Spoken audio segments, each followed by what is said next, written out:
We're live. Hey! This is it. We did it. All right. Beautiful. Well, hopefully the other people can join us from the other room. Yeah. Did you let them know? Yeah. Okay. We've got one. Yes, there we go. Span-A-Bear. Hey, good evening. I'm glad that people are making it over. Hey, Catherine. Maribel. Hello.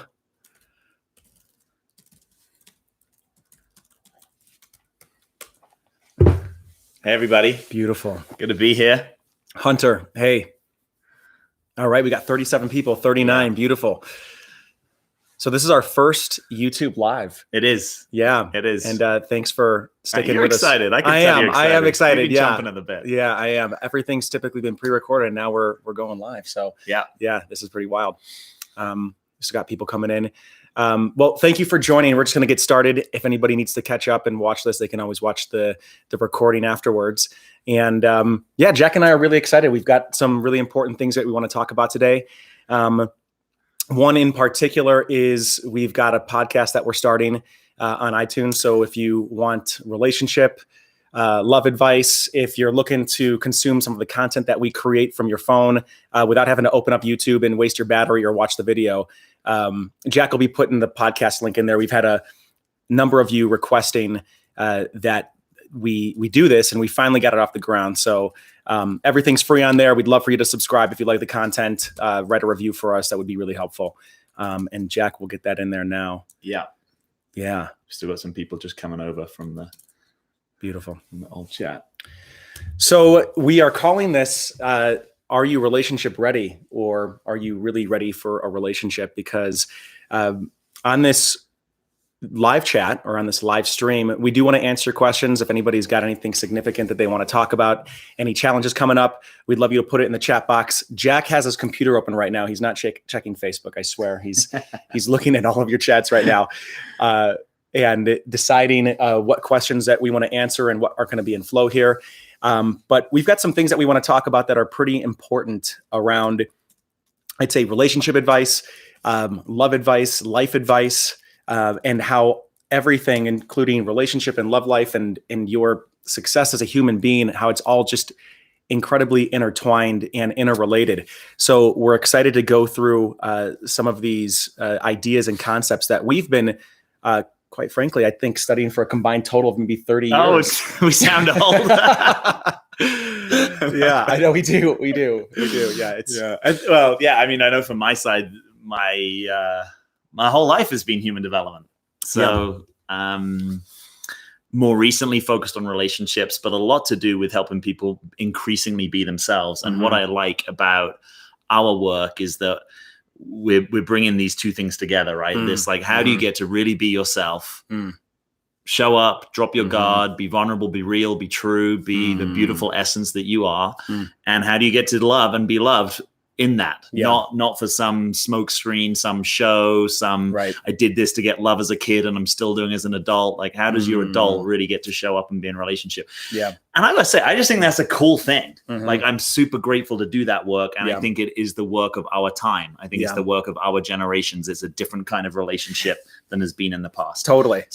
And at the heart of what I hear you saying is what we're really talking about here is we're talking about authenticity. We're talking about how to truly bring yourself to the table and risk having the courage to bring your full self to the table into an intimate relationship, which is one of the riskiest. It feels like the riskiest place to bring your real self because of the fear of rejection and not feeling good enough. Totally. But that is the fear typically that has us deviate from our real self and create a persona where we bring some facade to the table. And the ironic piece about that is bringing that facade to the table is ultimately what creates so much of the suffering that we see in all of the coaching that we do. Yes. It's what actually causes the breakups. It's what causes people to eventually leave and for relationships to not deepen on an intimate level. Yes, totally. Yeah. Well, oftentimes you don't even know that you're doing it fully, right? It's not like every time you're doing something that's not really you hold up a sign inside yourself and say, I'm not being myself right now. Yeah. But as you start to wake up more and as you start to recognize some of the patterns a lot of the work that we're doing with people is helping them recognize patterns that they haven't recognized before. So you actually slow yourself down to notice, oh, that thing that I do, that's not really me. Yeah. That's just a learned behavior. That's just a strategy that I picked up in childhood to protect myself so that I could feel safe. And nothing wrong with that. We all had to do it. And it's probably what's limiting you now from your potential, from what you could actually be. Yeah. Just on a quick technical note, yes. I can't post web addresses. I think only maybe you can because it's under your chat name. So, Got it. Okay, cool. Well, I will do that. I could jump in there and do that if you want. Yeah. Well, let's take a look at just really will this cover distance relationship, long distance relationship? Yeah, we can talk a little bit about that. Jack and I have also made some content on that we can direct you to as well.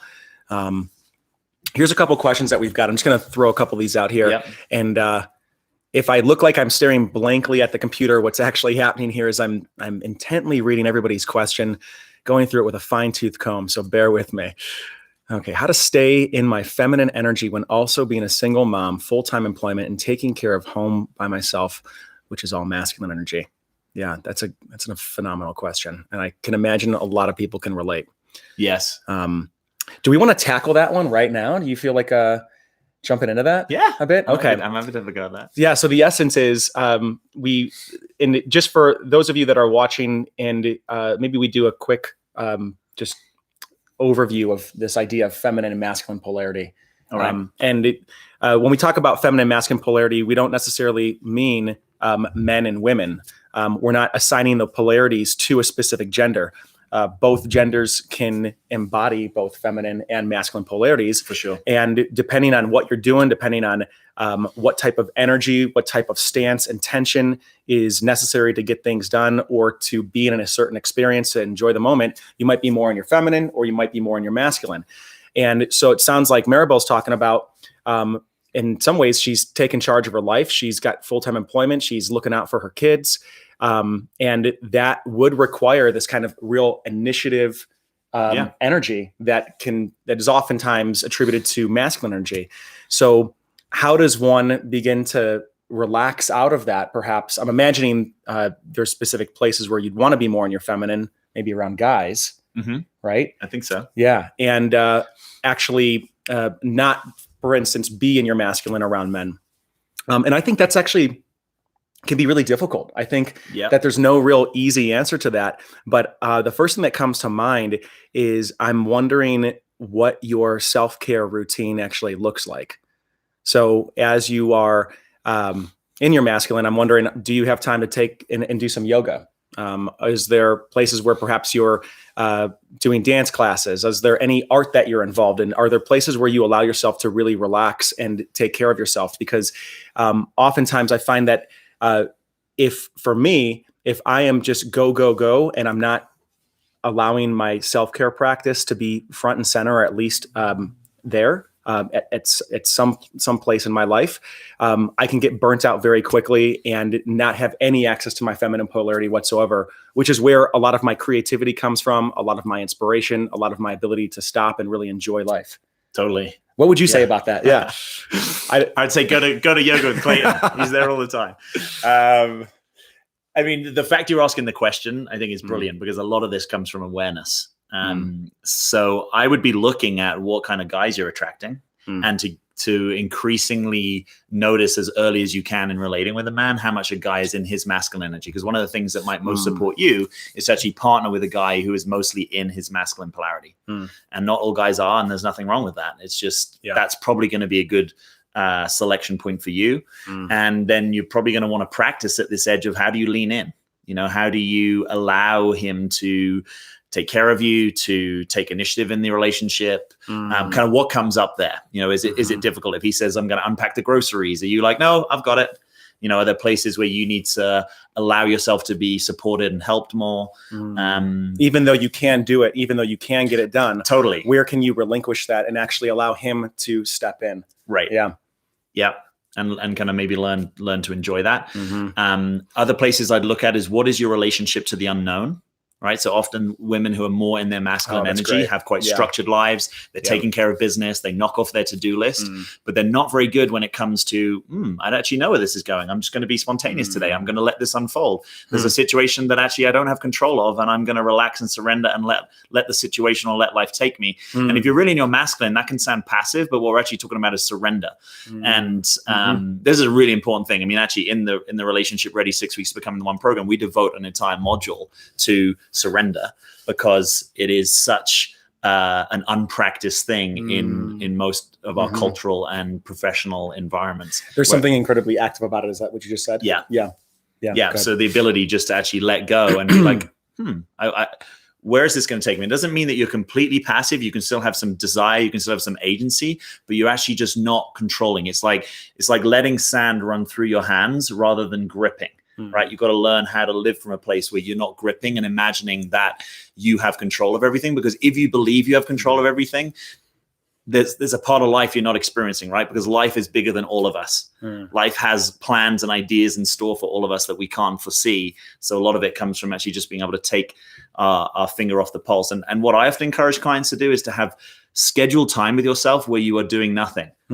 Right? When that might seem really strange or hard, but it's what we call beingness. It's a relationship to time where you're not justifying it because you're trying to get somewhere. You're actually just seeing what wants to rise, noticing internally what's actually kind of coming up and true for you. So it's practice. And this perspective that you're talking about is so damn important with dating. It's so important to, especially if you are in a woman dating, to be able to relax and surrender in the experience and take your foot off the gas and just allow. And again, that is not passive like that, like what Jack was saying. It's very active. It's a choice that you make. And what it does is it allows you to invite more love, more initiative into your life outside of you rather than you being the source of it. Yeah. She says, I hate it. I saw that. Yeah. I saw that. Yeah. I'm actually curious, Maribel, what part of that are you hating? Would love for you to share if you feel comfortable doing that. Let's jump on another question. Yeah, let's do it. There's some stuff coming here. So there was a question about long distance relationship. Yeah. I did just bring up here that we have 3 secrets to make a long distance relationship work. So if you haven't watched that, I would go and watch that as its own YouTube video. There's some great content. And it was also, I believe that was shot in Florence. Yes. So it's actually got some quite pretty, it does. cultural background. If you have a specific question about a long distance relationship, feel free to post that. I think my biggest fear is not finding a true loving relationship because I didn't have good examples growing up. Watching your videos and webinars have helped me tremendously believe in love. Thank you. That. Yeah. Wow. Yeah. It's amazing. And I can really relate to that. Not feeling like you've got good examples and how that can really skew your perception of what actually is healthy and what is possible. And that's really why we do the work that we do. And we've also got a link in the description too at some point. If you guys are interested in taking this to the next level in your own development, and taking a deep dive into what we believe are the necessary foundational building blocks to being relationship ready, especially if you didn't have good models growing up, especially if you feel like you lack trust in the opposite sex. We've got an entire curriculum that is designed to help shift you at an identity and belief level so that who you pop out on the other end is someone that is more open, brilliant, courageous, and trusting. And we're going to talk a little bit more about that here and put some of the pieces in place. Just putting in the URL here.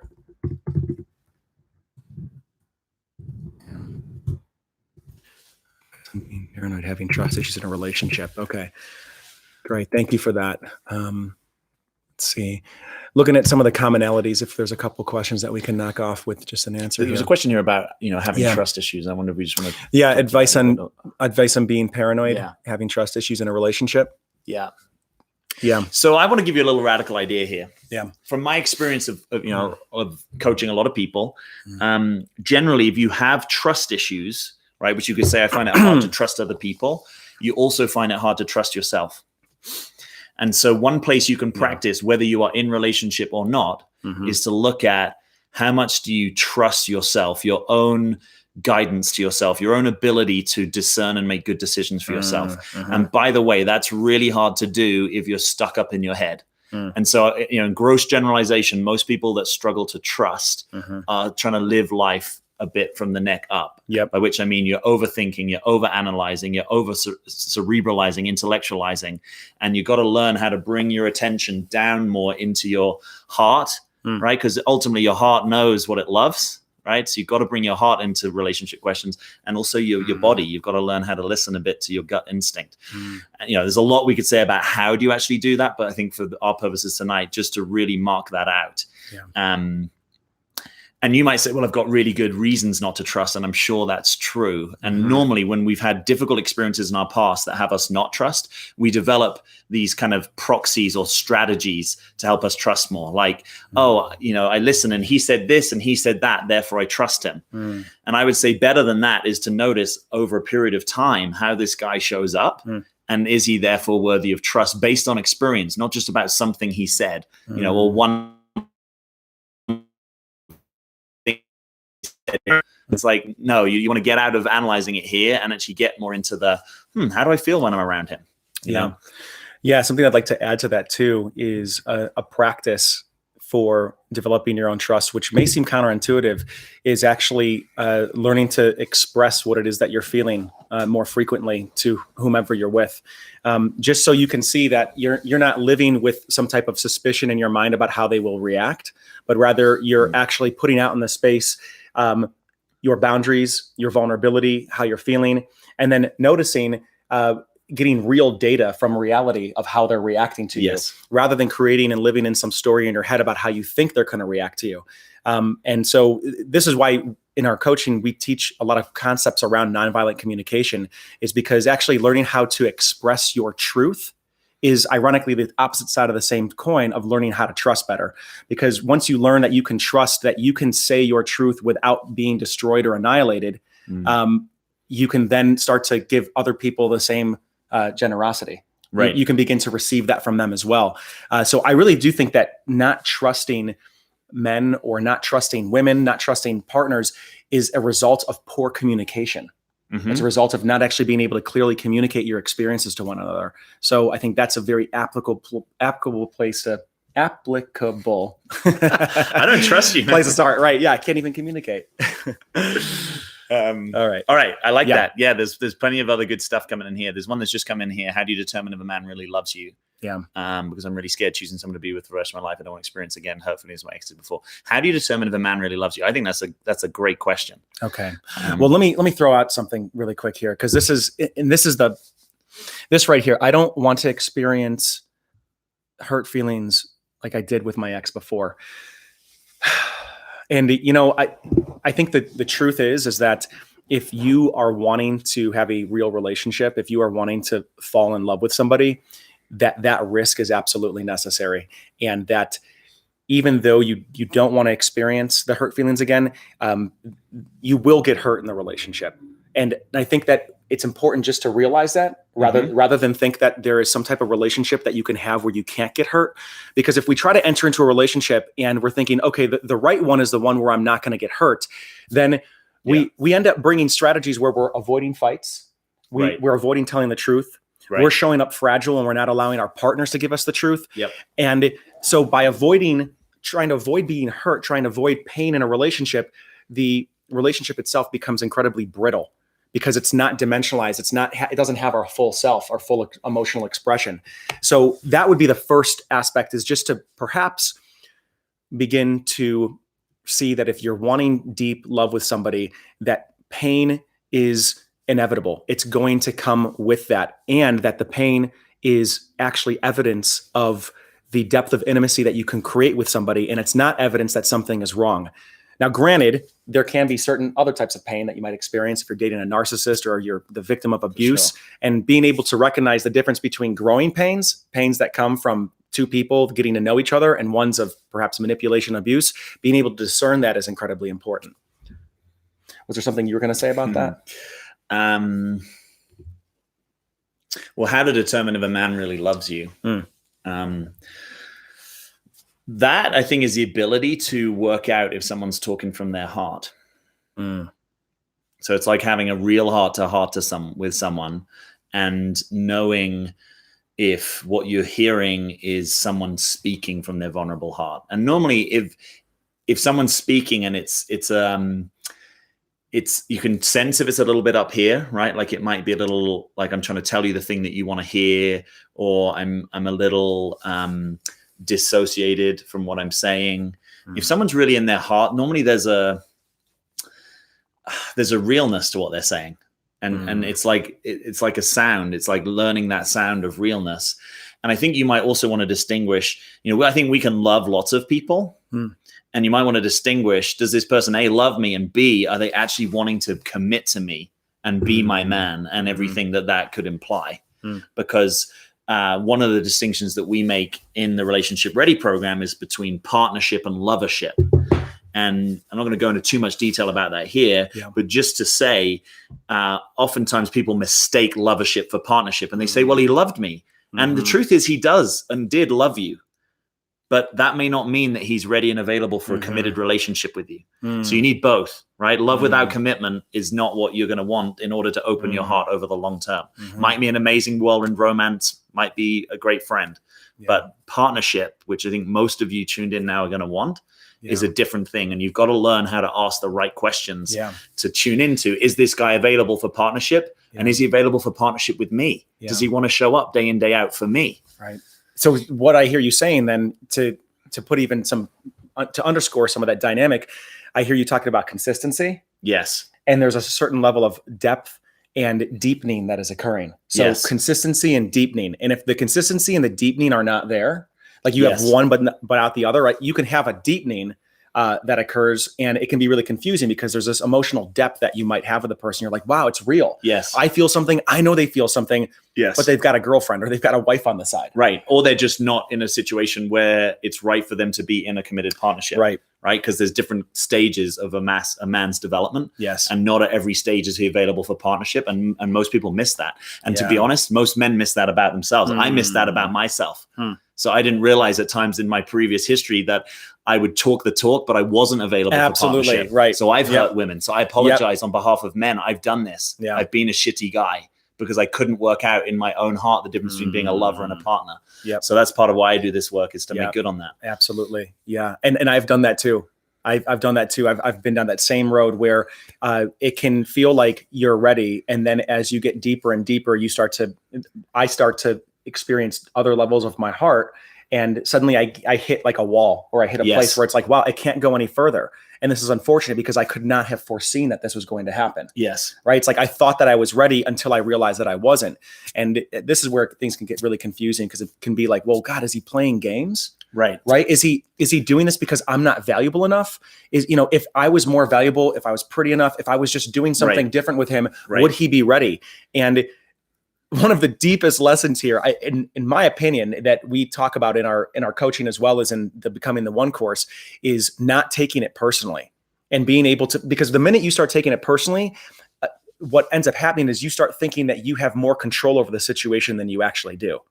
And you start showing up in a way that is where you're not able to actually clearly see what's happening, because you're in the way of the reality, right? You're seeing it. You're seeing what's happening through your own insecurities, rather than witnessing that you're in front of a guy that's actually just not relationally fit for the time being. Totally. He's not relationship ready. Right. Yeah. Right. Okay. That was a good question. I love some of these comments. All right. There was a reply to the long distance thing up here. Yeah, let's say 1,500 miles. 1,500 miles apart, but we have a strong connection and talk all the time. We cover each other, both very busy, but how can I know if he wants to grow the relationship? Okay. So great. Okay. All right. A few ideas on this. Number one is, have you had the conversation? Right? Because I've coached lots of women where they've been in quote long distance relationships, but they haven't actually clarified what we're doing.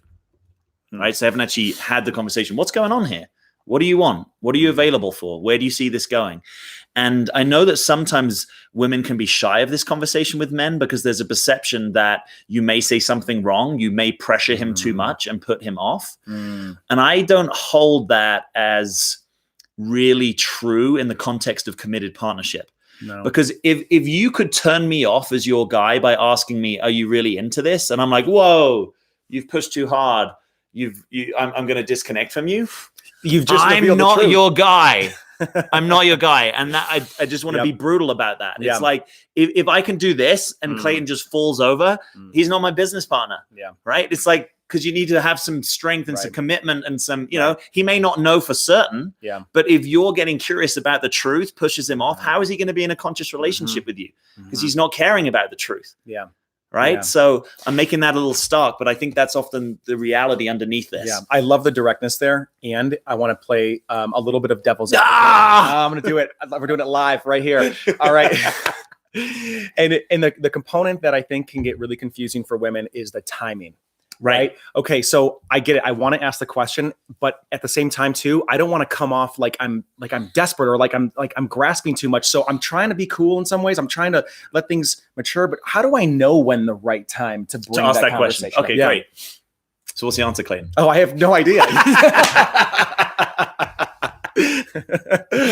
Oh my gosh. Well, so I think part of that is actually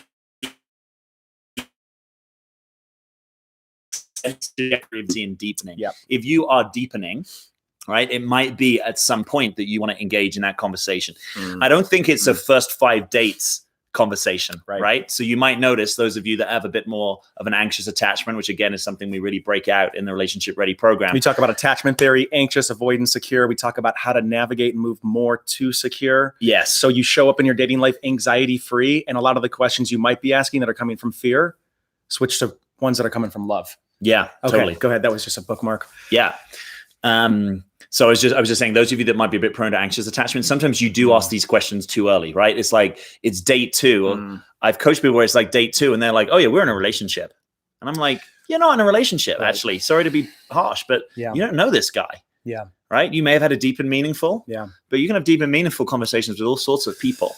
So part of it is actually you tracking your own expectation and fantasy and getting sober. You know, I talk a lot about sobriety. I don't mean not being an alcoholic. I mean, how clearly can you distinguish what's actually going on over and above your hopes and desires and fantasies for what it could be. Wow. Right? So if we put that aside, I think at any point, if a guy has some real interest in you, I think if you ask the question, just, hey, like, what's going on here? Like, what's this like for you? I don't think that that's going to be too early if the guy has a genuine interest in. I mean, he can say it's a little early for that conversation, but I'd love to have it with you at some point. Yeah, that's good information. Yeah, but it's really to not be afraid of the courageous conversations. Yes, and the way that you bring that question, I'm just even noticing the way that you brought it right there was one of there's a neutrality to it, and there's a balance of just, you know, hey, how's it going? I'm wondering what this experience is like for you. Right? Yeah, I'm curious what this experience. Right, not all of a sudden where I'm bringing this whole way to the world where your answer is either going to make me or break me. Right. Because you can feel that as a guy, by the way. Yeah, because it's not the words. You'll duck the question slightly, right? Because you don't want to hurt. Right. Most guys, if they're in their heart somewhat, don't want to hurt you. Right. But you actually want to get beneath that to find out what's the truth, because it's better to be rejected at a dinner conversation than to date someone for years and imagine they're going to marry you and they've got no intention of it. And that's more common than most people would like to admit. Yeah. So particularly if you add now 1,500 miles into the equation, I think you have to get to some of those conversations a little bit quicker. And I think that there's an important component to that as well, which is, and we talk about this in one of the videos that we created around long distance, is there a plan of, is there a time period of how long this is going to be long distance for? What are the mile markers and the checkpoints? Are you guys going to check in 3 months? Does somebody have an intention to move somewhere? Or is it just completely wide open and the two of you have no intentions and there's no real game plan of what it's going to look like when the two of you are together? Yeah. Okay. So we're posting the link again here, and let's scroll down here. Let's see.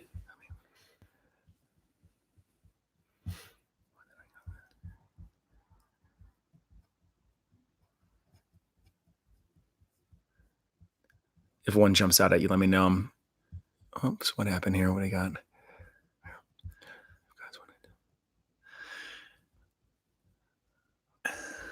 The essence of that about hot and cold, what to do with a guy when he's hot and cold. So that's a good question. Yeah. Because that's super common. What do you do when a guy's hot and cold? Yeah. You stay neutral. You keep your balance in it. Is there a point at which you say, hey, your hot and coldness isn't working for me? Probably. Yeah. And at the beginning of that, here's the thing. This is what I would be curious about is what are you interpreting as hot? And then what are you interpreting as cold?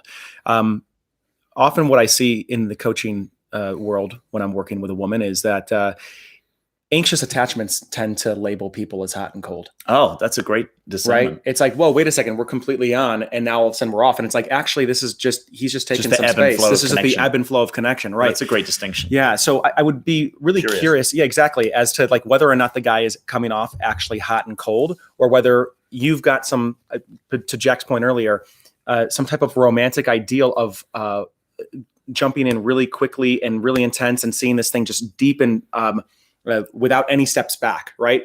I see connection in many ways. Healthy connection goes 2 steps forward, 1 step back. Right. There's like 2 steps forward in, and then either the guy or the gal as well will take a step back to find their balance again, to find their sense of self, and then take a couple steps forward again. Or there'll be a gentle progression to it. So that's what I'd be curious about is what is hot and cold here. Right. But if you're experiencing a guy, go ahead. Well, I was going to say, so Yeah. let's say hypothetically that objectively he is being hot and cold, right? Okay. Like you see him intensively day in, day out for a week, and then you don't hear from him for 2 weeks, let's say. What do you do about that? And I think that's where having a real conversation about what's going on and getting curious about his world and what he's available for is important. Yeah. And you might want to be objective about, is this guy actually available for the kind of thing that you want? Yeah. Because that doesn't seem to be the behavior that would imply this guy really wants a partnership with you, or that's what he's available for. Okay. And yes, great. You know, unless point. he's really communicating like, hey, I'm going to go on a big work trip for a week, and actually it's going to be so busy, you're not going to hear from me, but I can't wait to get back together. Yep. You know, there might be some ways that it's a time of life that's incredibly busy, but generally if a guy wants to progress a relationship, even if he's really busy, he'll find a time, he'll find 5 minutes to call you, he'll find time to set up a date. Yeah. And the first thing that I would say, there's 2 things. One, don't take it personally that he's being hot and cold. If he's being hot and cold with you, he's probably being hot and cold with everybody. Okay. And the reason I say that is some people say, well, how can I not take it personally? Right. Like this is disrespectful. And it's like, actually, no, you're just witnessing a man that doesn't know how to relate properly. Right. It doesn't have anything to do with you.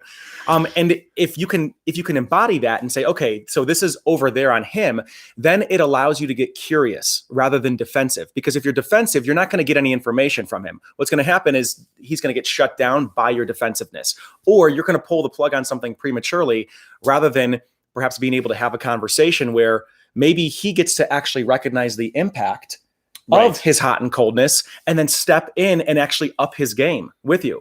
I was working with a woman a little while back, and she was talking about how she was experiencing this guy being hot and cold with her and how it was driving her insane. And so we had a chat, and it was just like, let's actually just tell him what the impact is and how you really respect him and enjoy hanging out with him. But it's really confusing as to why he, like what's going on in his world, because he's not communicating. She communicated that to him, and he immediately apologized. He was completely ignorant.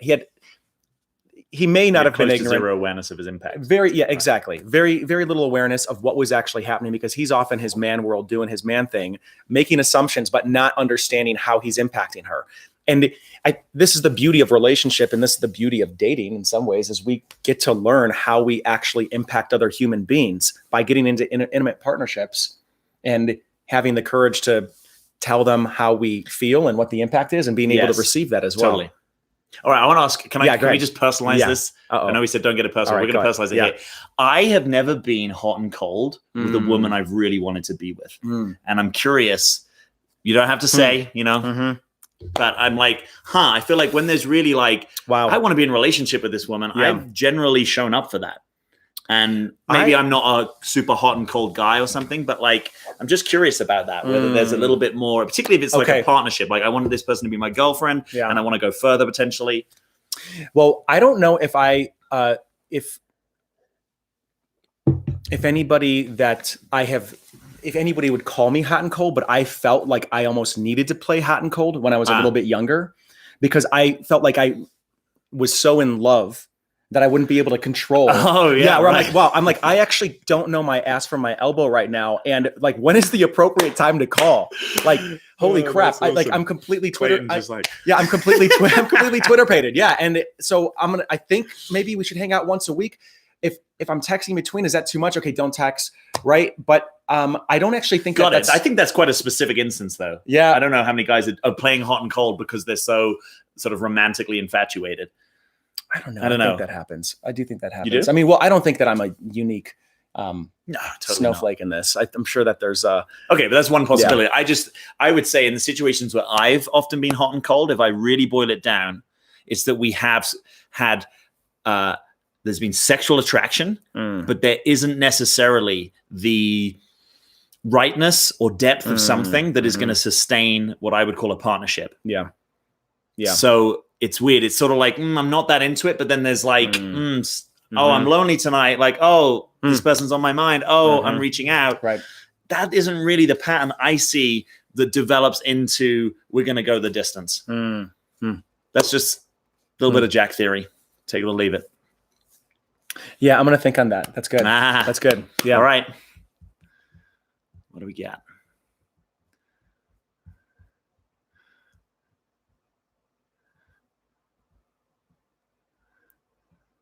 Man, to take the initiative with timeline conversations, even if it's in the back of my mind. How do I stay in my feminine, broaching the subject if he doesn't?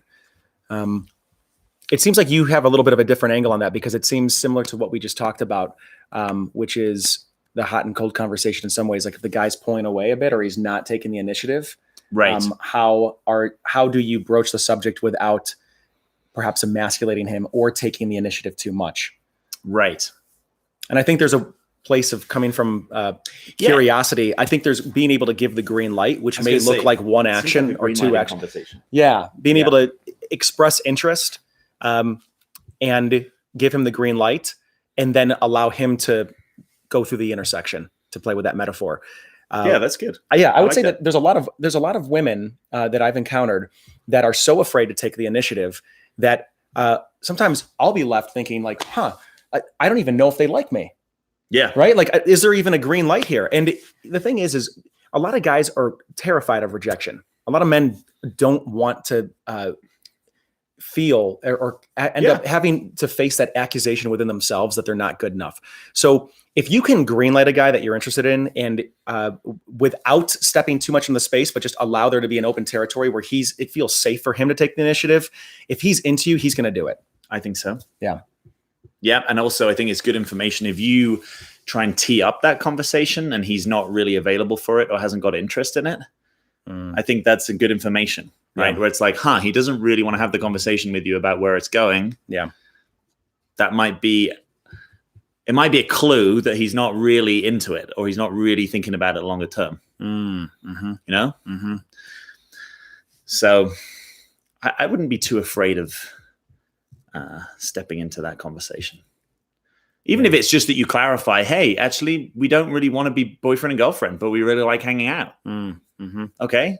The worst thing is that your expectations are misaligned, or that you're living in some fantasy or delusion about who this guy is. Yeah. Versus getting to the nub of it. Yeah. Yeah. And then I see Goldie R's, please talk about the Peter Pan syndrome or lack of commitment in men, which seems to be rampant in today's society. Peter Pan syndrome. I like that. Yeah. Well, I do think that Tinder and a lot of the dating apps are, it's kind of like playing slots. In some ways, you have an option right around the corner consistently. And this is why I do think that learning how, Goldie, to be somebody who knows how to create real intimacy with a man while you're on a date, and ask the right questions and actually show up as you are solid in yourself, and being willing to be open, being willing to be centered, and have boundaries simultaneously. There's a polarity of being open and vulnerable while still maintaining boundaries. It's really what sets you apart from the other women that are out there, because I would say that there's probably an intimacy shortage.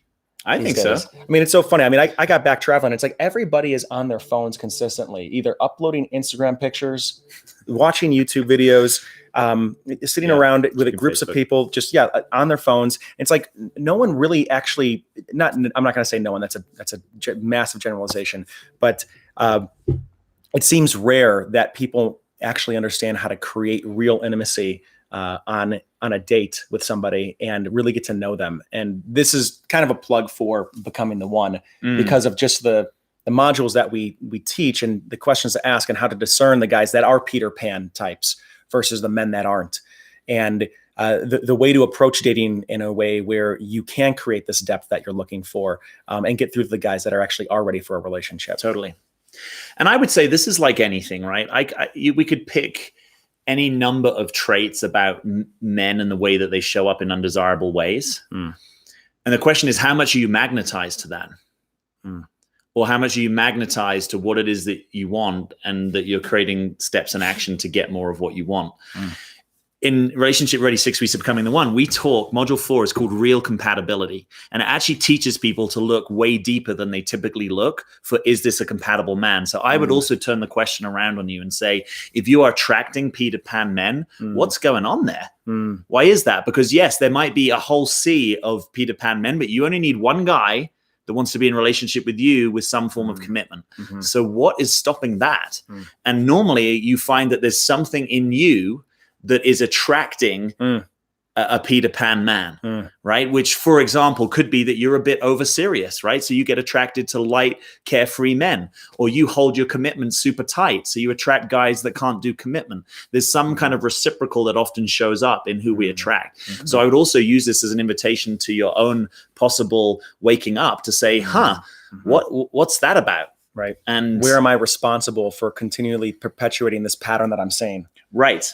Because and this is such a good point, Jack, and I'm glad that you bring it up, because if you are out there and you've got these generalizations about men saying, there's so many Peter Pan men, all these men are Peter Pan, that is the lens, that is the color of the lens that you're looking at guys through. And you're going to see this carefreeness, and you might be reacting to them that way. And it might be that it's actually scaring guys off that might be ready for commitment. Because they're like, whoa, you're way too serious about this. Yes. And they come off as Peter Pan men, but they're really not Peter Pan men. Right. It's just the weight of the commitment that you've got in your heart about no one wants to commit it's got too much gravity to it. Yeah. Right. Yeah. The other thing that can sometimes go on is that, again, if you don't understand real compatibility, often people want to be in partnership with people that they have a certain kind of intense spark with in a date. And you might have to learn to distinguish that there's a kind of intensity and sexual attraction that sometimes doesn't lend itself to the right choice of long-term partner. Again, we distinguish this by teaching you to understand the 3 instincts, the self-preservation instinct, the social instinct, and the sexual instinct. And there's something about that sexual instinct that sometimes can magnetize the Peter Pan man that's not actually about, is there a depth of commitment that's possible here, right? So there may be some up-leveling of your own understanding that could help with this. Yeah. Yeah, I think to your point here, one of the important aspects that I want to land here is that if you want to get better results in your dating life, if you want to transform your love life, it really starts with completely transforming the relationship that you have with yourself and noticing the places where you go unconscious. Yes. Noticing the patterns that you brought from childhood, noticing the ways that you react to men, the way that you react to women, if you're a guy watching this right now, and becoming aware of that so that you are not in some type of unconscious pattern that has you keep getting the same type of results over and over. Because, we see people, they take sometimes 6 decades to figure this out. Right. And they've got a whole line of failed relationships behind them, and they've been doing the same thing over and over, but not really even being aware of it until they get some coaching or until they go through a program that helps them see it and delivers it to them on a platter. Right. Of like, this is the game that you're playing. This is the game that you're setting up. You're playing chess, and this is why you keep getting checkmated. Right. Yeah, totally. Just quickly, Peter Pan, it means a guy that's into the kind of light side and pleasure of life and the options of life, but without being willing to be kind of serious or committed. Right. He wants to live in Never Never Land. Never Never Land. And happy not thoughts grow up. Allow him to float around. Yeah. Yeah. So I got a question for you, Jack. What do you think is the most important aspect of this women doing the work and becoming the one? Right. And why is it not necessarily like finding the one or how to make a man commit? Why are we calling it becoming the one here? Why are we bringing it back to them? Yeah. So there's at least 2 benefits of becoming the one. Right. The first benefit is what we mean by becoming the one is becoming who you really are, right? Becoming yourself, becoming your truth, becoming your essence, becoming the real you. And so when you do that, you get to walk around in life with much less fear because you're not trying to keep up a pretense. You get to be much more expressive because you're not trying to do certain things and not do certain things. You kind of get to be all of you. You get to have more freedom, more fun, and life kind of works better. That's my own experience of becoming much more me, right? For a long time, I've had my kind of online presence was being Jack Butler because I just wanted to practice being myself as best I could and getting out of unconscious roles, unconscious dynamics, unconscious awareness within myself. And I totally think that journey's been worth it in my own life. And I think it'd be worth it in your life. The second thing when you become the one is that you actually find the right guy, because it's the guy that can be in relationship with the real you. Right? If you're walking around in a persona, which is like an act or a performance, a mask, the guys that you attract get hypnotized to your mask. And they tend to not be deeper guys who really understand the real you, because the real you isn't on display.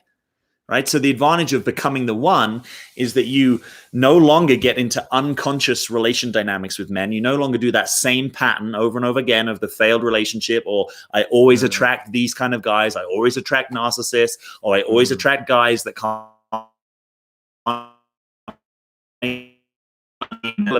Maybe you attract really wealthy, successful men, but they're not really into you because they can't really see you, and they can't really see you because you don't really show you, or we don't even know who you really are underneath the strategies, the facades, and all that. So becoming the one means you actually attract someone who's in love with who you actually are, and you have the freedom and permission to be that.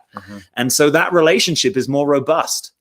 Right? It's more robust because it's not like every night I have to put on a particular performance and do a particular thing. That's exhausting. That is exhausting. Not being yourself is exhausting. Right. If dating is coming off as exhausting to you, if it feels like it's exhausting to go out there and find a guy, if it feels like it's exhausting to go through the dating phase, I would ask, how much do you feel like you're bringing your real self to the table? Because if you are putting on a performance, that's only going to last for so long. I mean, this is why hanging out with friends is typically not exhausting, is because it's a place where we get to be ourselves. Yes. So the point of this program, Becoming the One, is to help you find ease and freedom in being yourself so that you can bring it into any situation, that you can bring it into the situations that feel like they're high flame, like sitting in front of a guy that perhaps you could imagine a future with. Absolutely. Sitting in front of a guy that makes you nervous, sitting in front of a guy that you know is high quality, that perhaps has a strong character, and that you want to show up as someone who's not defended, someone who is just, it's too afraid to risk, too afraid to be open by him, or leaning too far in and trying to demand things too quickly. But finding that balance right in the center, which we're calling secure attachment in dating, so that you can be yourself and you can be sexy, you can be charming, you can allow your brilliance to shine through in your conversation, and you can move forward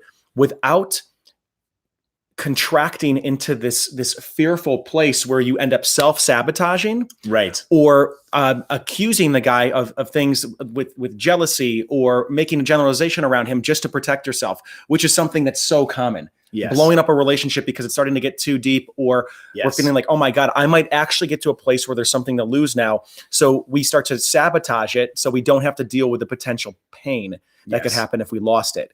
And so this is about building a deep level of heart resilience in your dating life, in your relationships. Even if you're in a relationship right now watching this and you're unsure of where it's going, this is about finding your center as a woman and learning how to be a stand for the guy, any guy that you're with, to become a better man in your presence. Not because you're commanding him to, but because you're inspiring him to. Yeah, because he wants to. Because he wants to. Yeah, that's a neat place to be. And that's a neat place to be as a man. It's priceless. It's priceless. There is nothing more valuable than a partnership where both people inspire each other to grow. And when you know how to do that, when you can be that for somebody else, you invite them and you teach them how to be that for you as well. And it becomes where it's 1 + 1 no longer equals 2. Totally. But it equals 3. And the experiences that you have in life are just, they're dimensionalized. They're filled with color. There's a certain depth there that you can't get otherwise. Yeah, there's a question here about, like, so how do I find the real me? And there's a lot involved with that, right? I don't want to pretend that just finding the real me is something that you're going to just have a revelation tonight. What you can have tonight is the desire to find the real you, and that you are going to commit time and energy and resources in your life to do that inquiry and uncover what that is for you. There are so many things that get in the way of being the real you, right? There's our defenses, there's our attachment style, there's our wounds, there's the unconscious roles that we play, right? There's our type, right? If you understand anything, we're familiar with the Enneagram, where there's like a certain way that you get in a trance and it distorts the way that you see reality. All of these things you need to wake up to, right? That's why module 2 in our program, Waking Up, is all about those specific patterns, what they are, how to identify them, and more importantly, how to relax them. Right? So there's a bunch of work involved with that. That's not just a casual undertaking, but again, I think it's worthy work. And you know, whether it's us or someone else that can do that work with you, you want to get support in that work. Very few of us become more real just by meditating on our couch, right? We become more real by being in a community of support and practicing it with people who also want to practice it. I'm not going to say that every guy in the world wants a real and authentic woman, because some men are not at that level of consciousness and awareness, but you as part of this conversation probably are. So you want to be meeting men that also want that, right? That care, that you want to practice and unwind your personas and unconscious defenses to get to the real you. And that's where relationship can be exponential, right? I know this from my own relationship, my own marriage. If there's two of you that want this stuff, it's amazing, because we can actually have conversations where you're reflecting back to each other. Hey, there's a thing you're doing and I want to talk about that. Or, wow, I noticed this is going on with you. And, you know, you talk about relationships sometimes, Clayton, as, you know, what do you call them? Growth machines. Personal growth machines. Personal growth I got that from Dr. Robert Glover. Right. Yeah. Thank you, Dr. Glover. Yep. So that's what a relationship can be, but it's got to be constellated. It's got to be founded upon a principle that that's what you and I want to do in relationship. Yeah. And again, that's a great filter for you as a conscious woman. You want to be able to notice when you're dating, does a guy want that? Does he want to wake up? Right? Because a lot of men don't want to wake up, but there's enough of them that do for you to find one that you want to be in a relationship with. Do you want to wake up? What are you doing about that? Yeah. Yeah. Eloquently put. And what comes up as I hear you talking about this, and I just want to throw this out as a question for all of you to consider. If you're single or if you're in a relationship, the question is why do you want a relationship? What is it that you think a relationship is going to give you? And to really be honest with that question, because this is something that we cover in module 1, actually, when we talk about creating a vision of a conscious relationship. But the intention behind why you want the relationship will determine the trajectory of it. Absolutely. So if you're wanting the relationship because you can't stand being single and you're like, God, you know what? I'm getting old and I want to have a kid. Like, and so I want a relationship. Now I get it. You know what? That's valid. That's completely valid. No one's saying that's wrong. However, it will directly impact your partner selection. It will impact the type of conversations that are possible within the relationship. It will impact the longevity of the relationship and where places are unconscious in the relationship. So it's really important to do the work up front of getting clear on why do you want a relationship. And part of that, part of the biggest dragon to slay is the one that is of being afraid of being single. Being afraid of being single for the rest of your life. That dragon, when that gets slayed, and I know that can be a very difficult and daunting one.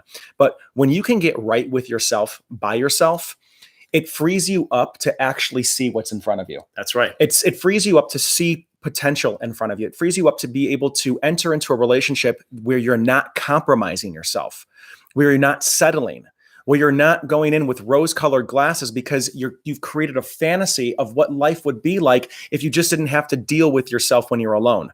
This is where I think fantasy is born, is from hating where you're at so much that you create something to escape into, and then you plaster it over the people that you're dating. So one way of what Jack is talking about with sobriety is getting more sober about this, is beginning to slay the dragon of being single so that you fully are balanced, and the wanting of a relationship is truly a wanting and a desire, but it's not this desperate need. I'm just asking about what do we do? One-on-one coaching? Yeah. Perfect. All right. I don't want a relationship, but it happens. How to tell them I don't want it? Oh, I don't want it now. Wow. So talking about breaking it up. I don't want a relationship, but it happens. How to tell them I don't want it now. Wow. Well, tell them. I get it. Yeah. Be straight up. Be straight up. And as best you can, Mm-hmm. speak from your heart. Because there's a way that you can tell the truth. When you're actually in your heart, it means that you're connected to the sensitivity and attunement that landing a big truth like that in someone's reality needs. So it takes courage. It's hard. But I wouldn't hold that conversation off. It doesn't get easier. Yeah, it doesn't get easier. And by holding it off, there's typically a part of you that is seeing them as fragile. Right. So you're thinking, God, if I just told them the truth, who knows, maybe it's going to hurt them too much. I don't want to hurt them. But you do the person a disservice when you create them in your mind and speak to them from a place of them being fragile. I would say, see them as incredibly strong. See them as being strong enough and deserving of the truth, because that is the greatest parting gift that you can give somebody, is to see them as a powerful person that can handle your truth. That's right. And you break up with them, and they can then walk away knowing that at least they respect you. They might not like what happened, but at least they respect who you're being. Yep. Could you give us a close of your necklace? Oh, wow. Yeah. Okay. Yeah. Here, I'll give you a close of the necklace. My sister makes jewelry, by the way. Nectar Light Design, if you're interested. She makes a ton of women's jewelry, but this is your sister's great. This is a beautiful one that she made for me. And it's onyx. Thanks for asking. Yep. All right. I love this feedback. I did your course Relationship Ready, and it was literally the best investment I made to myself and the relationship I now have. Thanks, guys. That's awesome. So this is what we're talking video it's called becomingtheone.us/relationship ready. This is the course. It's a 6-week course. It's a do-it-yourself course, home study course that we've, let me say course a couple more times. It's of course, it's a do-it-yourself program that you can go through on your own time. Every week, we deliver video modules along with audio and transcriptions. That's right. That goes deeper and deeper into all of these concepts that we're talking about from the perspective of having coached thousands of people. Scary. Yeah, It is kind of scary, right? But we're not just two guys over here that have some ideas about relationship from our own personal experience. I mean, we have the privileged position of having coached day in, day out. Yeah, of having coached full time for a combined total of over 30 years. No, I don't know about over 30 years of coaching, but many years of coaching, many clients. And we are privileged enough to see the patterns as they come up and start to see the matrix of what actually makes things work and what makes things work and what doesn't. And this is the invitation for you guys to get this information distilled and installed in you so you can stand on our shoulders. Totally. In addition to what Clayton's talking about, so in addition to 35 hours of our video teaching, right, which is some of the best stuff I think that we've ever done. Yeah. And we've had really outstanding feedback. Over 100% of graduates in the program that we've surveyed recommend the program. So everyone that's completed the program and that we've surveyed says, yes, I would recommend this to another woman. Yeah. And so in addition to the video modules that Clayton's talking about, we also have over 9 hours of us coaching women on particular issues, the ones that you have. Yep. And it's a really good way of learning. If you want to learn about some things without having the vulnerability of being coached directly on them, listening into coaching conversations with similar problems is a really golden learning opportunity. Yes. So not only do we have that, we also have, there's 5 bonuses in the program. We have something called the 4 pillars of conscious relationship. That bonus alone, people write us and say that alone was worth the course entrance fee. It's a really profound, it's kind of, simple principles that we've really dimensionalized in a way that you just get them, right? And what is this conscious relationship thing? You guys always talk about conscious relationship. How is that different from other relationships? If you want to know, it's all in the ebook.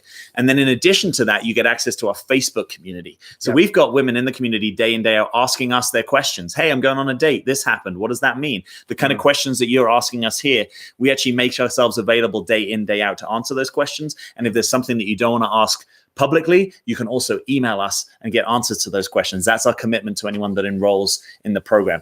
It makes it good use of our time because we have so much shared reality and language because you're going through our video modules, right? So when we say things like secure attachment or Enneagram type 9 or nonviolent communication, island or wave or nonviolent communication or unconscious trigger or counter trigger, you start to know what these things are, right? There's a whole lexicon to being in a conscious relationship. And if you don't know it, it makes it much harder for you to to be in that kind of relationship, because Yeah. language is power. Language is distinction. If you know a lot about political science, you start using terms that relate to political science. If you want to be in a conscious relationship, you got to start talking about being in a conscious relationship. No one makes money who doesn't talk the language of money, unless you're a trust fund kid.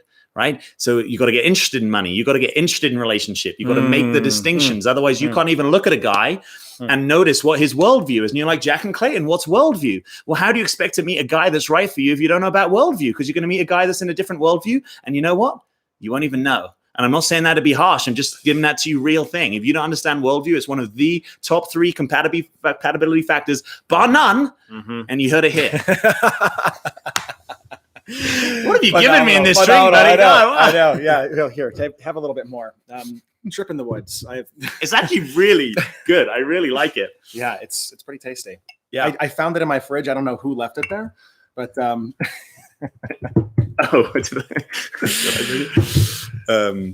yeah. So, got it. So I actually just want to open up the possibility. If you have any questions, we're kind of going to be wrapping up here. We've been going for an hour. If you have any questions that relate specifically to the program and the content of the program, maybe you've had a look over the page that we put in here. Maybe there's something come up for you. I would love just to create a little opportunity for that. And then we'll start. Yeah. We'll start on the wrap. Yeah. And I want to say too, that just when you're talking about secure attachment, worldview, instinctual compatibility. Here's what's wild about this is that what we're doing here is we're teaching you to become conscious of the things that actually make relationship with self work and relationship with other work, as well as when we get into the later modules, we're teaching you around what is helping relationship with life work. And when you become conscious of these things, you have more of a choice around them. So not all healthy couples are running around explicitly saying worldview. However, it is within there. It's unconsciously understood. Totally. It's unconsciously understood, and it's what's making things work. So we are opening the hood on the engine of the Ferrari of healthy relationship and showing you all of the different components and how they fit together, and then helping you master driving this machine. Totally. Yeah, that's a really good point.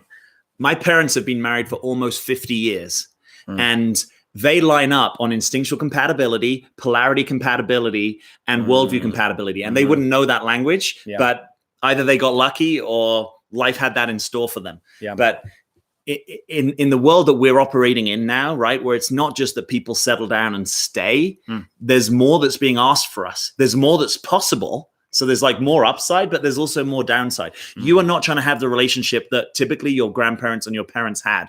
You are actually being offered a new possibility, right? There's a new kind of relationship where both man and woman are empowered, where both man and woman have access to their masculine and their feminine. And you need to learn about that. Did you learn about that at school? Oh, you learn about it at university? Oh, you learn about it in your first job? We've been through the School of Hard Knocks and had hundreds of coaching hours. It teaches you some stuff. Clayton could be really dumb, but you can't be on the number of coaching calls with women that he's been on and not start to notice that there are these patterns. Yeah, I got really smart after a couple of years. I mean, it's kind of how it works, right? So we put this curriculum together in part because we didn't know that it existed anywhere else. Yes. And we needed it ourselves. And I would tell you, I wouldn't be in the place I would be now in my own relationship had I not put this together. Yeah. So we want to powerfully invite you, with Jack's enthusiasm and the sincerity in which he's speaking from, we do want to invite you to be part of this course because it's where you would start the journey with us. I release and Jack has helped release an incredible amount of content on YouTube. However, we only are skimming the surface of what we talk about in Becoming the One, because that is where we put our brains together for months. I mean, this product was about a year in the making. Yeah. To put something together that is deep and really creates results. So I understand that if you want to continue to be on the YouTube channel and check out the content we put out there, amazing. It will definitely help. But if you want to take things to the next level because you're feeling stuck, jump on board, join Becoming the One. But yes, let's get to another question so we can. Happy to clarify. An hour yes, too. We are not gay. We are both heterosexual. And thank you to whoever jumped in there to clarify that. The chosen losers clarified. Thank you. All right. Hey, Merry Christmas to you. Yeah. Thanks, Emmy. All right. What else we got? Does age matter? I think what matters even more than age is stage of life and stage of development. Mm. So actually understanding in a man, where is he at in his masculine development? Has he really found his king? Right? Does he really know who he is? Mm-hmm. Because that is going to be much more important than, you might be 20 years apart, but if he's been him and he's real and he's found himself and you're being you and you found yourself in real, go have at it. Seen totally successful relationships with huge age gaps, but it's like they're actually in the same relative stage of their development and stage of life. And to our point about worldview, they have worldview compatibility, they have instinctual compatibility, and they have polarity compatibility. And again, if you don't know what those things are, you might want to start looking into them because they're important. It starts with asking the right questions too, so you can reveal those things. You think that's funny? No, sorry, just some of these comments. It said, love my ginger, but Jack's eyes are popping. I was just enjoying that. All right. Oh, wow. I love you guys. I just want to say generally, like, obviously there's lots of your questions or comments that we haven't been able to get to. I just really appreciate your engagement. We will go through and read all this properly afterwards. Yes. And I just want to say, thank you for coming on. Really. Thank you for spending Thursday night with us. I'm inspired. I am too. This is what it takes, right? This is 5 days before Christmas. You guys are showing up because you want a better relationship, because you want to do something different in your love life. That's what it takes. It gives me hope. Okay. Why most men don't like good, beautiful, sexy, caring women. Is that true? I don't know about that. I mean, I would say that I'm a guy. I like beautiful, sexy, caring women. Absolutely. Yeah. What might be interesting for you to look at is, are you in a persona? A bit of a distortion of who you really are, that you're kind of overly caring, that you're overly identified with your self-image as caring. That could be a good place for you to look. When you're being sexy, are you being authentic, or are you putting on lots of lipstick? Right? Are you expressing who you really are and the sexiness and vibrancy of your feminine core, or are you doing some kind of performance that you consider sexy? That might be an interesting place to look. Two things that I would comment on that are, one is there a place where you feel like you might be compromising yourself with men? It's a good question. That's a powerful question. Yeah. Like, where do you feel like you might be giving just a little bit too much, and then back off of that? And then the other question that I would have is, what are your personal boundaries around the men that you date? What do those look like? Do you have personal boundaries? I love these questions. Maria Isabel, these questions. Wow. All right. The answer is no, just in case it's a new person asking. No, I think what you may be witnessing is a certain level of flexibility in terms of emotional aptitude. I think that might sometimes confuse people. All right. Thank you for all the positive feedback. This is really awesome. Yeah. There's a little question in here about how soon after a breakup do you know you're ready for a new relationship? Right. Oh God. Yeah. You want to jump in on that? Yeah. Okay. Here's what I would say. You'll know when you know. I was going to say that, man. Yeah. You'll know when you know. I am channeling you, Jack. You're crossing the line, by the way, man. So you'll know when you know. And just, there's a certain, what I would sit with in this is, can you be okay not knowing when you're going to be ready? Love it. Can you actually develop a relationship with the uncertainty and allow yourself to be okay with not knowing when you're going to be ready for a relationship? Because when you're ready, you'll be ready. I've said this analogy before around when it's time to leave a relationship. It's like, how do you know when to get out of a bath? Right? You know when to get out of a bath. You make a decision at some point because you're like, wow, I'm done. You can just feel it. It's like it's a kinesthetic feeling in your body. And I would say the same thing is true about relationship and getting into a relationship is you may not feel certain, and it's like, don't force it. And at some point you're just going to feel it and you're going to know it's right. And you're going to feel it in your body. It's not going to be something that you're asking a question about in your head. Right? There's some places where when we look at these questions, Jack, it's like the question being asked is actually just an expression of a place where the person's blocked. Right? It's not actually a question that you really can answer. It's something that it's going to be a felt experience. And then the invitation becomes about trusting yourself and being okay with not knowing the answer to that. Yes. And probably if you're going to show up for this process, it's about letting yourself feel what you need to feel in relationship to your previous relationship, right? So most people who can grieve successfully are more quickly available for a new relationship, right? So true. If you're still heartbroken, it's an encouragement for you to be as directly as possible with the feeling without creating a story around it, right? So feel your sadness and your grief. Try not to add, it's never going to work out for me, or relationship never works for me, or he was always rejecting me. Try to limit the story and feel as directly and as immediately as you can what's going on. That's the fastest way to actually move through anything emotionally, right? Is to actually give it its daylight, but not storyfy. Yeah, great. I love it. So it's in some ways, the more that you feel it, the more that you step into it, the more you give it permission to complete and move to the next chapter. Yeah. How do you know it's okay to let go and trust? Yeah. How do you know it's not okay to let go and trust? Like, it's kind of one of those things that you may have to practice in order to get your own answer to that, right? Because there's something about your own guidance, your own higher self being in touch with you.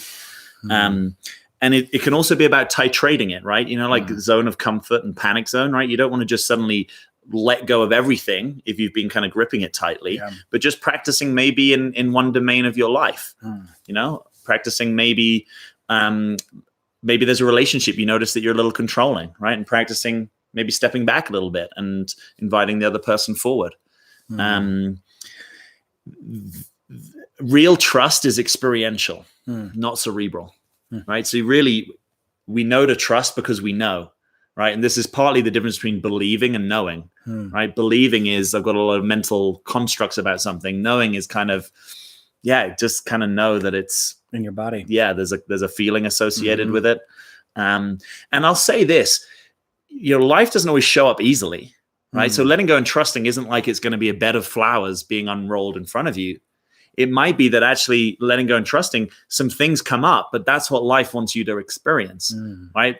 It's often in the difficult things that we actually grow or we realize or we open up. So part of that is being in this perspective of life being for you, even when things are difficult. Wow. Okay. Life is trusting you enough that it can give you a difficult experience because your soul or your essence or however you think of that wants to learn something. Okay. Yeah. Wonderful. And I want to throw this out there because as you're talking, I'm getting this distinction inside my mind about how the question of, you know, how to let go and trust can be one of like, how do I know to let go and trust like a guy, right? Yes. How do I know when to let go and trust him? And I would say, how about at the first place to start is actually how to let go and trust that where you're at and what you're doing, you're going to be okay. Like, so rather than trusting how about trusting life first? So I was on the phone with a client the other day, and there was a breakup that she was going through. And the thing that she was having a hard time trusting was that she was going to be okay being single. Yes. Right. And in that regard, the practice is letting go and actually trusting that you're going to survive. You're going to be able to breathe through this and be on the other side, because that panic and that lack of trust of life actually causes her to show up with the man in a completely constricted way where she's grasping, doubting, pushing, she's pulling him in. So if you're wanting to have an impact on the people around you to influence them to perhaps where you're just more magnetic, focus on trusting life, focus on trusting yourself in life and trusting that you're going to be okay, because that will have ripple effects into all of your relationships. I like that. So there's a few questions here about, can we just talk about getting a number or date? There's a few people that I think you've had this. Can we talk about like how do you get a date, or kind of dates aren't really happening? Yeah, got it. What is your top tip, Clayton Olson? Festive season, 2018. Okay. End of the year, holidays, dating. What's your top tip? Eye contact, smiling, being social, having a conversation, and not being afraid to initiate. So this is like in person. If you're meet eyes with a guy and lock eye contact with him until he looks away, and smile, and that is the green light right there. Right. Start practicing intimacy and connection before the intimacy and the connection is even formalized. Right. So look around, make eye contact, say hi. Practice enjoying life, practice connecting, and take the pressure of, it's got to turn into something off the table. Right. Right. Yeah. It's just enjoying the moment. Enjoy right? the moment. Yeah. And just seeing what wants to unfold is another way of saying yeah. that. And it is so Yeah. difficult to, as a man, it is so difficult to not have a conversation with someone who is smiling and looking at you. Right. It's like that. That Right. is just, It's like an invitation. It's an invitation, and it's an opportunity in a safe place for me to actually approach and say hi, because it's like, wow, there's an energy here that I want to partake in. Yes. Even if it's just a short conversation. Yeah. Yeah. That's what I would say would be some practical real world advice if you're not wanting to do the I like that online world. Yeah. And earlier someone asked, where's a good place to meet men? I would say any place that you feel alive, right? Maybe you feel alive in great. French class. Maybe you feel alive in yoga. Maybe you feel alive going hiking, climbing. There's so many things that we can do in this world. Yeah. Like, where are you most likely to be yourself? Because I think that magnetizes your chance of someone meeting you actually where the real you is. Yeah. Go on workshops, like particularly like as a gross generalization, the fact that you're here with us on a Thursday night means you have a growth oriented mindset, right? It means you're interested in improving your life, bettering your relationships, being more of who you are. Workshops, courses, places where other people who are in that worldview, in that mindset are also attracted, I would say is a good place to start, right?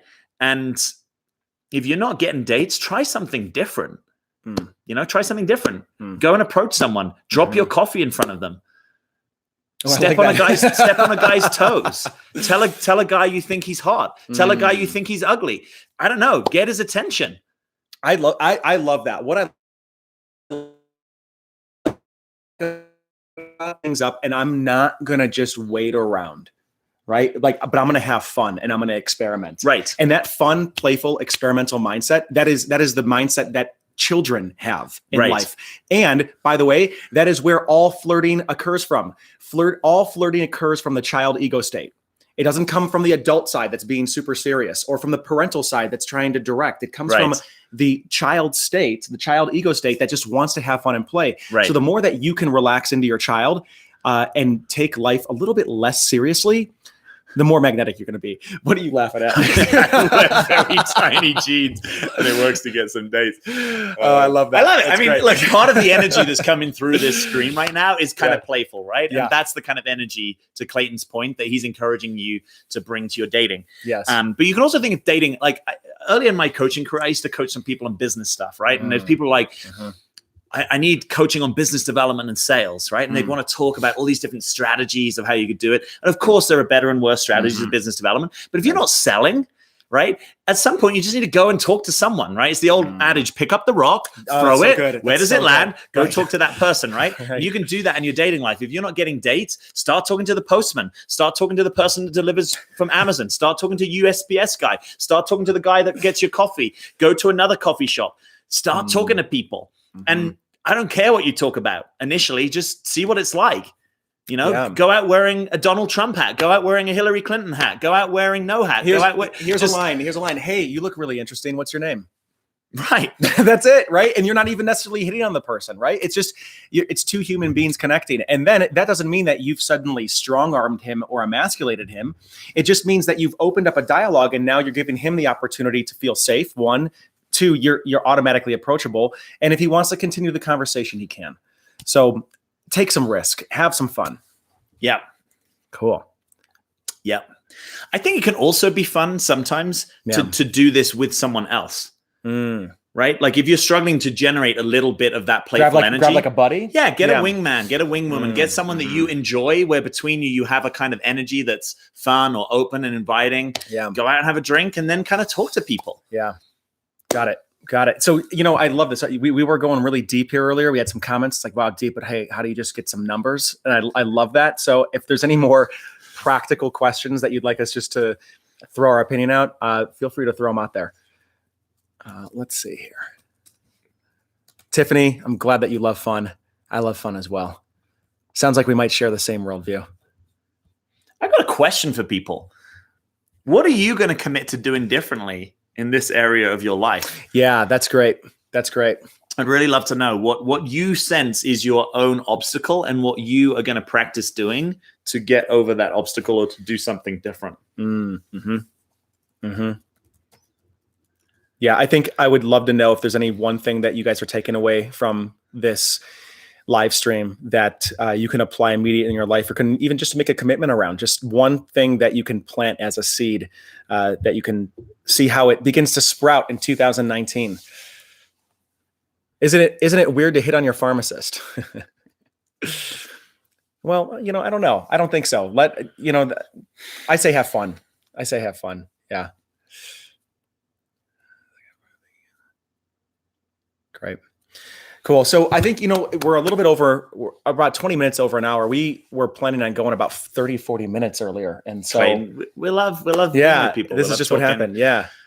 What I've appreciated is there's a lot of earnest engagement here. Yes. And if people want to make their relationship life better, I'm in. I love that conversation. Yeah. So, yeah. So again, we just want to invite you guys to the Relationship Ready course. It's in the link below this video. Take a look at it. Take a look at it. You can just even click the link and you can read through it. You can take a look at all the modules. They're all detailed out along with all the bonuses. And it's the way that you will get access to us, because you'll be in the private Facebook community. You're going to get about 35 hours of video broken over many weeks that will be delivered right to your inbox along with the Q&A calls. And it's a way to get really deep within your own psyche so you can do the work necessary to show up and be relationship ready. It would be an amazing Christmas gift for yourself if that's what you wanted to do. It would be a phenomenal way to start out 2019.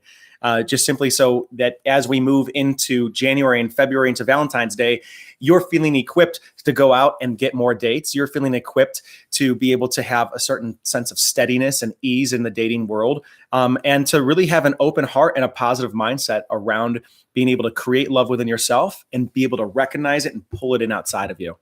So is there any other closing thoughts that you've got before we start wrapping this one up? Yeah. I would say this. If you want to get a different result in your love life, you got to do something different, right? That's almost like a truism that I think you'll understand when I say that.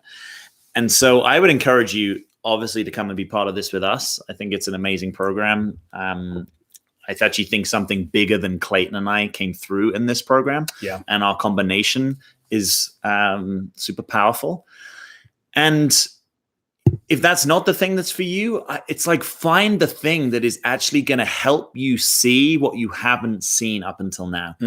That's the real key of this. Like if there's a pattern that's going on, right? You're attracted to emotionally unavailable men, right? You're attracted to dominator men. You're attracted to men that want a textual relationship and don't want to get together in person. If that's a pattern, you need to see something that you haven't seen before, right? You've probably heard, maybe you haven't, awareness is curative, which means when you fully see something and you fully know it, you can't unsee and unknow it. It's just in you and you do something different. That's the power of awareness, of really working these patterns. So sometimes people say, oh, I can't afford this, I can't afford that. But then it's like, they'll spend hundreds and thousands of dollars on dinners and hotels and long distance relationships and travels and false expectations of relationships that go nowhere. Yeah. Right. So if you really want to be in a relationship with someone, you've got to be willing to invest in your own relationship education. That's what I'm advocating for tonight. Whether you do that with us or not is to say, God, get yourself into some kind of practice community that's going to help you see the things that you haven't seen about yourself before. Because all of these things come down to patterns. And if they're patterns, the patterns are not you. Right? That's one of the important things you've got to see as you start to become what we call subject-object. As you start to become object to your patterns, that they're different than you, that you can actually look at them and notice them, distinguish them, then you get to be able to change them. And at the moment, if I'm just going to be blunt Jack, for a bunch of you, you've got a bunch of patterns that you're running that you're completely subject to, that you can't even see because it's the sea that you're swimming in. And you've just assumed that that's what love is, that that's what dating is, that that's who I am. And we're here to tell you there might be something deeper going on than that. Yeah. And we can help you see those patterns. Yeah. That's our commitment. And whether it's with us or somebody else, we encourage you to invest in yourself and to get the help that you need so you can take this part of your life to the next level. Thank you for joining us tonight. Thank you for being here with us. All of you. All 107 of you that are still left, and all of you that will watch this recording later. Thank you for joining. If you got any questions at all, we're also going to include Jack's email and my email in the description as well. And hopefully we'll see you in the course. Thanks for watching, guys. Yeah. Thanks for being with us, guys. Merry Christmas. All right. Bye-bye. Bye.